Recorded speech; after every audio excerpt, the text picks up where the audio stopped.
আসন্না trust সুন্নাতে উদ্ভাসিত জীবনের জন্য। প্রথমেই ডক্টর আব্দুল্লাহ জাহাঙ্গীর স্যারের কাছে জানতে চাইব যে সুন্নাহর আলোকে শ্রম উপার্জনের গুরুত্ব সম্পর্কে যদি কিছু বর্ণনা করতেন আমাদের।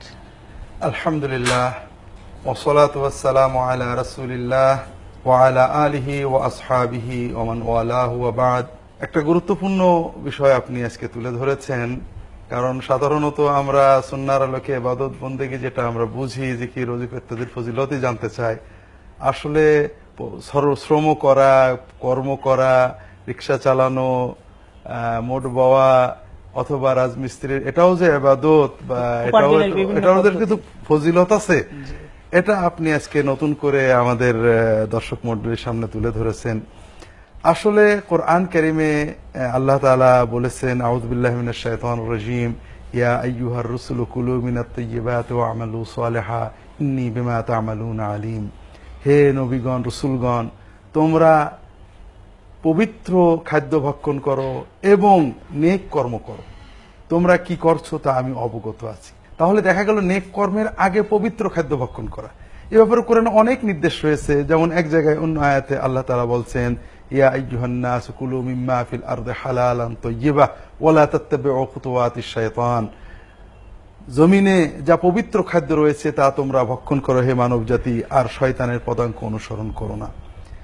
এই পবিত্র খাদ্য ভক্ষণ করার প্রথম কথা হলো পবিত্রতা। একটা হচ্ছে কোনো বিষয় পবিত্র, যেমন গরু পবিত্র হালাল, শুয়োর হারাম।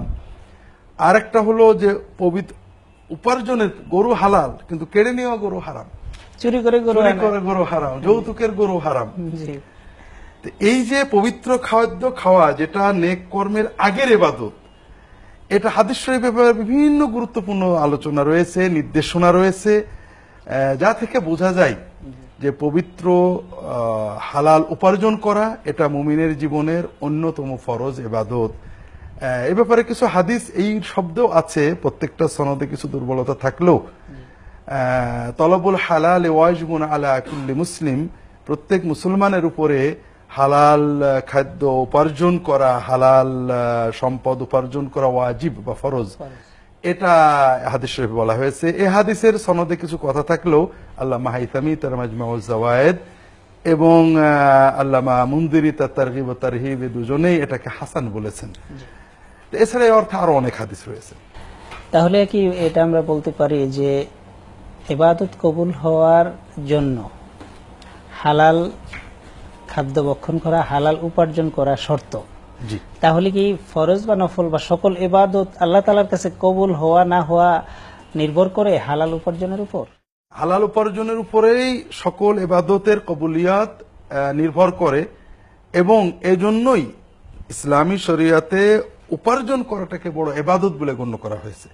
এ ব্যাপারে হাদিস শরীফে অনেক নির্দেশনা রয়েছে। আল্লাহ রাসূল সাল্লাল্লাহু আলাইহি ওয়াসাল্লাম বলেছেন, মা আকালা আবদুন তাআমান কাত্তু আতইয়াবা মিন আমালি ইয়াদিহি। অন্য রিওয়ায়াতে মা কাসাবা আবদুন কাসবান, একজন মানুষ যে উপার্জন করে, খাদ্য ভক্ষণ করে, নিজে কায়িক শ্রম করে, নিজের হাতে উপার্জন করে যে ভক্ষণ করে, এর চেয়ে পবিত্র আর কিছুই হতে পারে না।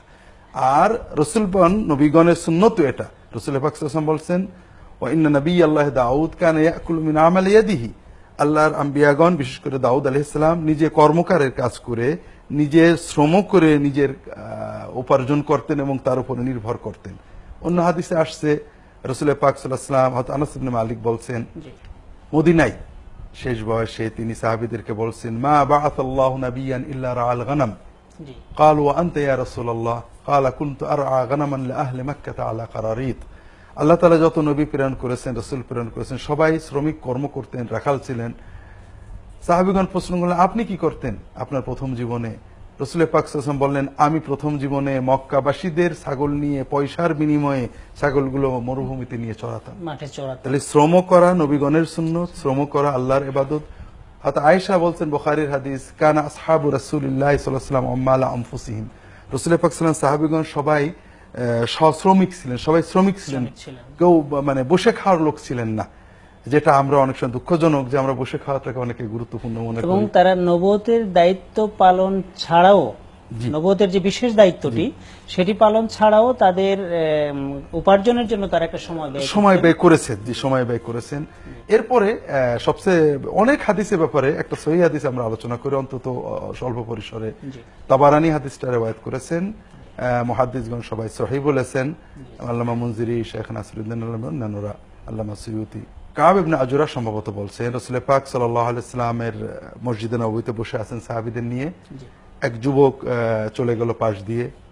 ফারাও মিন জালাদিহি ওয়া নাশাতিহি ফাকালু লাউ কানা হাযা ফি সাবিলিল্লাহ قال لو كان هذا إن كان هذا خرج يسعى على أولاد له صغار فهو في سبيل الله وإن كان خرج يسعى على والدين له شيخين كبيرين فهو في سبيل الله وإن كان خرج يسعى على نفسه ليعفها فهو في سبيل الله সুবহানাল্লাহ। ইয়া রাসূলুল্লাহ, এইরকম একজন যুবক যদি আল্লাহর রাস্তায় নিয়োজিত থাকতো, আল্লাহর রাস্তায় ইসলামী রাষ্ট্রের সংরক্ষণে অথবা আল্লাহর রাস্তায় ইবাদত বন্দিগিতে, আল্লাহর দ্বীনের দাওয়াতে, ইলম শিখতে এই তার যৌবন শক্তি উদ্দীপনা ব্যয় করতো, কতই না ভালো হতো। তা আমরা সাধারণত আল্লাহর রাস্তায় বলতে এগুলোই বুঝি, ইলম, ইবাদত। রাসূল পাক সাল্লাল্লাহু আলাইহি ওয়াসাল্লাম আল্লাহর রাস্তার কনসেপশনটাই উল্টে দিলেন। তিনি কি বললেন? এই যুবক যদি বাজারে যে শ্রম করে, নিজে পরিশ্রম করে তার সন্তান স্ত্রীর ভরণ পোষণ করবে, বউয়ের শাড়ি কিনবে, এজন্য বেরিয়ে থাকে, তাহলে পারে যতক্ষণ সে কর্মে নিয়োজিত থাকবে, রাস্তায় চলবে, আল্লাহর রাস্তায় থাকার মতো সওয়াব তার আমলনামায় হবে। সুবহানাল্লাহ। তার যদি সন্তান না থেকে থাকে, তার বৃদ্ধ পিতামাতাকে খাওয়ানোর জন্য উপার্জনের নিয়তে বেরিয়ে থাকে, তাহলেও সে আল্লাহর রাস্তায় রয়েছে। সুবহানাল্লাহ। তার সন্তান বা পিতামাতা নেই অথবা প্রয়োজন নেই, সে যুবক, সে নিজের পায়ে দাঁড়াতে থাকে, পরমেখাপেক্ষ হবে না, নিজে উপার্জন করে খাবে, ব্যয় করবে, দান করবে, এই উদ্দেশ্যে যদি সে বেরিয়ে থাকে, তাহলেও যতক্ষণ সে মানে কর্ম করবে, পথে চলবে, সে আল্লাহ রাস্তায় চলার সওয়াব পেতে থাকে। সুবহানাল্লাহ। তাহলে আমরা শ্রম উপার্জনের ফজিলত সম্পর্কে এত চমৎকারভাবে জানতে পারলাম যে এটা একটা ইবাদত কবুলের পূর্ব শর্ত এবং এটি একটা ইবাদত। এটাই এবং এটা মানে খুব বড় ইবাদত যে একজন মানুষ, আমরা আমাদের দেশের পরিবেশে একজন কৃষক যখন নাঙল নিয়ে বেরোন, রিক্সা চালক রিক্সা নিয়ে সকালে বেরিয়ে পড়েন, একজন শ্রমিক শ্রমের জন্য বেরোন, রাজমিস্ত্রি কর্মের জন্য, চাকুরিজীবী, তারা যখন নিজের আত্মনির্ভরশীল হয়ে চলার জন্য, পিতামাতা, সন্তান, স্ত্রী, পুত্রের ভরণ পোষণের জন্য কর্মে যান, এই কর্মটা যতক্ষণ রত থাকেন, এটা তার একটা ইবাদত বলে গণ্য হবে। সুবহানাল্লাহ, আলহামদুলিল্লাহ। আপনি কি হেরার আলোয় আলোকিত হতে চান? আপনি কি সুন্নার আলোকে জীবন গড়তে চান? প্রফেসর ডক্টর খন্দকার আব্দুল্লাহ জাহাঙ্গীর রচিত কোরআন সুন্নাহ ভিত্তিক জীবন ঘনিষ্ঠ বইগুলো পড়ুন, সুন্দর জীবন গড়ুন। ইসলামী আকীদা, হাদিসের নামে জালিয়াতি, ইহয়াউস সুনান, রাহে বেলায়েত সহ আরো অনেক বই। কোরআন সুন্নাহর সাথে থাকুন, জীবন বদলে যাবে। যোগাযোগ আস সুন্নাহ ট্রাস্ট 01715400640।